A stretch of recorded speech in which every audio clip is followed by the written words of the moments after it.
It's the total equalizer, and there's truth in pinball. You can say, you can talk, but anybody can beat anybody on any game with one ball. And if you don't believe that, just go play some pinball and you'll see it. My name is Jane Tyner, and I'm the co-owner of East Tennessee Pinball with my wife, Jane Tyner. I met John when we were in graduate school, and I actually pulled his telephone number off of a room for rent tab. Called the number, had a lovely conversation, and found out he was in the hydrology department, and they shared a secretary with my department, the geology department. And so I went to Edith and I asked Edith, you know, Edith, am I gonna be okay? Like, if I live in the same house as this guy, you know, am I gonna be okay? What kind of person is he? And she just, oh, Jane, he's apple pie. And so I figured, okay, I'll probably be safe. And I signed the rent agreement. And that's how we met. And it was all downhill from there, man. Eyeballs, 44s. Well, I've always kind of been a tinkerer. My mom, she's passed, but she used to love to tell this story when I was like 7 or 8 years old. There was this game, I think they still sell it, Mousetrap.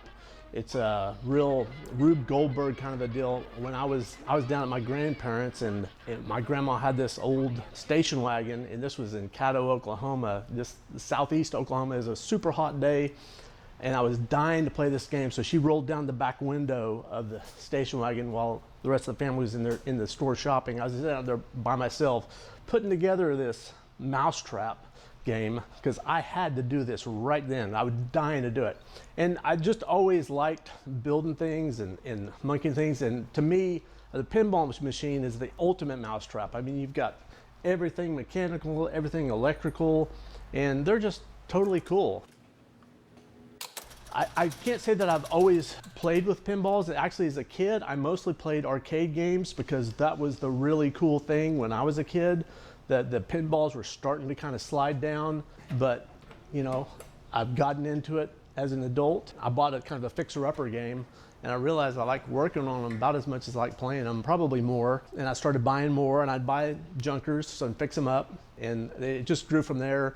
My garage basically became a wasteland of pinball machines, and I had to do something. So we re-rented this place and started a business. This is a great way for him to get all the tools, get all the games out of the house, make room in the garage for the lawnmower again. And I thought, this is gonna be fantastic because now we'll be able to fund his hobby, and this will be great. And you know, I just didn't know that this was a service that people really wanted and needed. I was ignorant of that in the beginning. And so once we started this, and people were coming out of the woodwork to be involved, and it's really more from there. It's been a little bit of a shock to me, but a happy one. The primary things we do is take a game that looks a little bit like this, what I'd call like a barn find. Again, that hadn't been played in 20 or 30 years, and fix it up, restore it, and put it for sale. Either one that we buy and we refurbish it ourselves and then sell it to the public, or a game that somebody's got. And maybe a lot of times we'll get a game and it's somebody, you know, they played it as a kid and now they're 50 years old and needs a whole lot of work and just repair it. Or sometimes it's just a little small repair, you know, something that I could go to somebody's house and do, you know, fix a flipper that's not working very well, or anything in between really. There's basically two primary types of pinball machines, I would say, pre-1978 and post-1978. So this one's digital, this one's analog.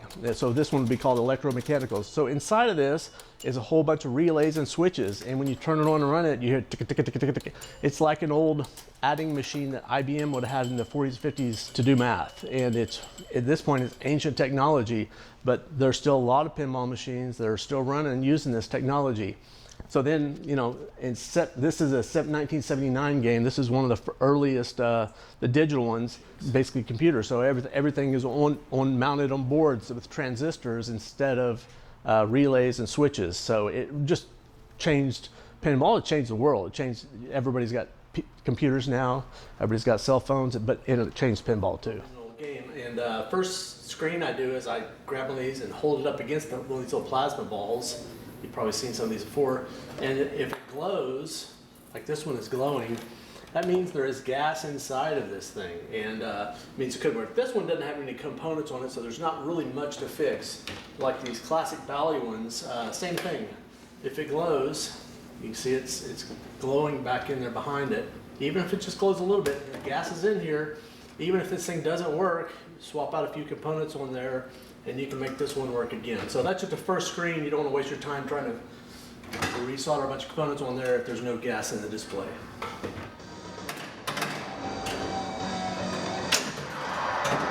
I was the one that went to play mini golf because I got so much more entertainment for my money than the 5 minutes that I would last with all of my money on the pinball machines. So pinball wasn't really a natural progression for me, but I do love art and I do love history, and I look at the pinballs as a connection to both of those things. Some of the artwork on these machines is fantastic, and it is a picture in time. This is albeit modern history.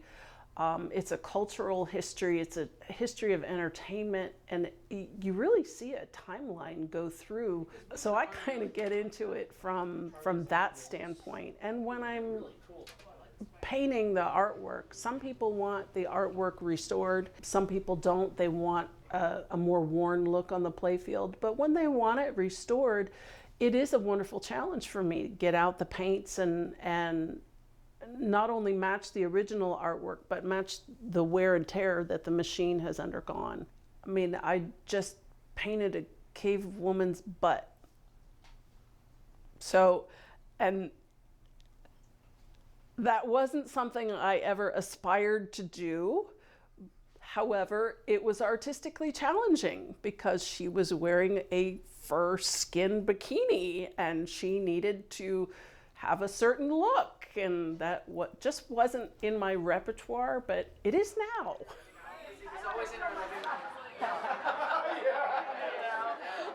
The first time it boots up, it's just a rush that it gets all the way through the process and it kicks out the ball. I mean, it's like, oh. And it may have been 20, 30, 40 years since the last time that's kicked the ball out. It's like, yes. It used to be people collected china. They don't collect, nobody collects china anymore. Your grandparents' china, it's not worth anything.